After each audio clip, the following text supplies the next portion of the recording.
Février 1939, la fin chaotique de la guerre d'Espagne et l'agonie de la Seconde République espagnole accélèrent l'exode en jetant sur les routes près d'un demi-million de femmes, d'hommes et d'enfants contraints de franchir les Pyrénées dans des conditions inhumaines.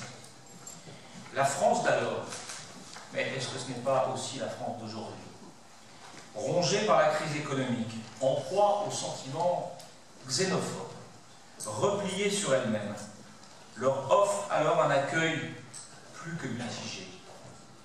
Sur les photos émouvantes de Robert Capa, que vous voyez s'afficher derrière moi et qui retrace furtivement cette tragédie, ce qui m'a frappé, c'est ce mélange de dureté et de dignité sur les visages de celles et ceux, civils ou militaires, qui ont refusé de plier face au fascisme.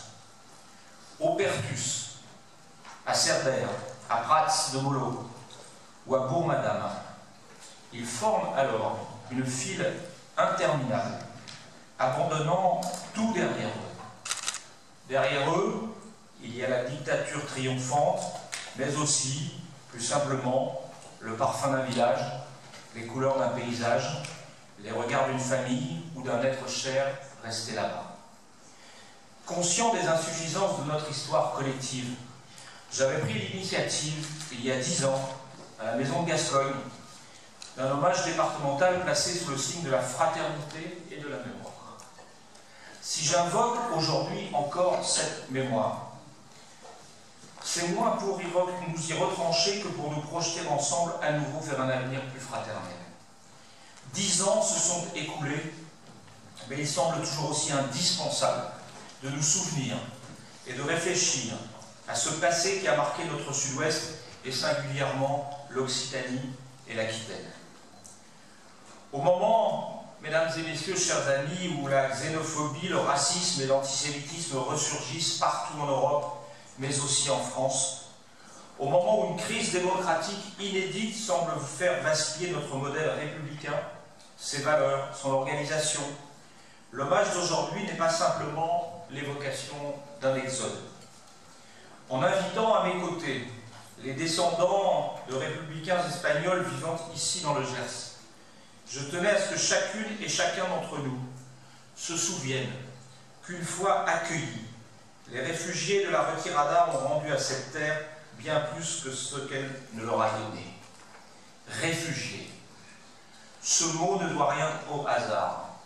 Il y a 80 ans, déjà, il aiguisait les préjugés et nourrissait la peur de l'autre.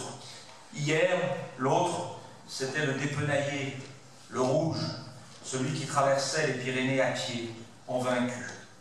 Aujourd'hui, la suspicion et la haine prend pour cible de jeunes Africains, Syriens, Afghans, qui affrontent à leur tour l'indicible pour rejoindre nos côtes en rêvant d'une vie meilleure.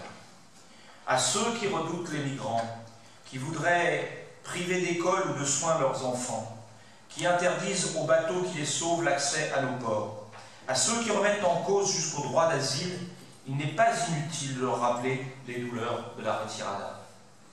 Et la souffrance endurée par ces républicains espagnols, arrivés dans le plus grand dénuement, parqués dans des camps et qui, malgré les blessures du corps et les blessures de l'âme, ont servi le Gers avec volonté, avec intelligence, avec générosité. La guerre apprend à tout perdre et à devenir ce qu'on n'était pas, disait Camus. La République a fait de ses enfants et petits-enfants de la guerre d'Espagne des artisans, des agriculteurs, des chefs d'entreprise, des instituteurs, des élus locaux et même nationaux. Chacun, à travers son parcours de vie, représente un exemple lumineux d'intégration républicaine. Ils sont pour nous, et je le dis avec force, une fierté et un exemple. Je voudrais remercier en votre nom à tous, celles et ceux de ces descendants qui ont bien voulu accepter notre invitation.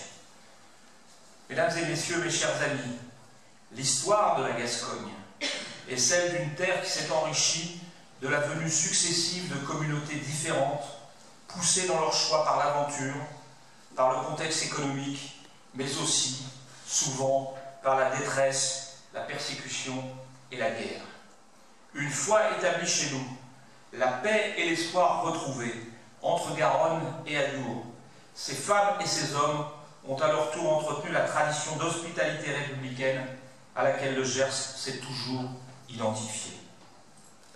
Mesdames et messieurs, où qu'ils soient, en Europe ou en France, quelle que soit leur responsabilité, je dis à ceux qui aujourd'hui prêchent le repli identitaire qu'ils perdent leur temps et que nous serons nombreux, comme hier, venus de tous horizons, à préserver cette flamme et à faire vivre cette histoire multiséculaire pour que vive la République et que vive le Gers. Merci.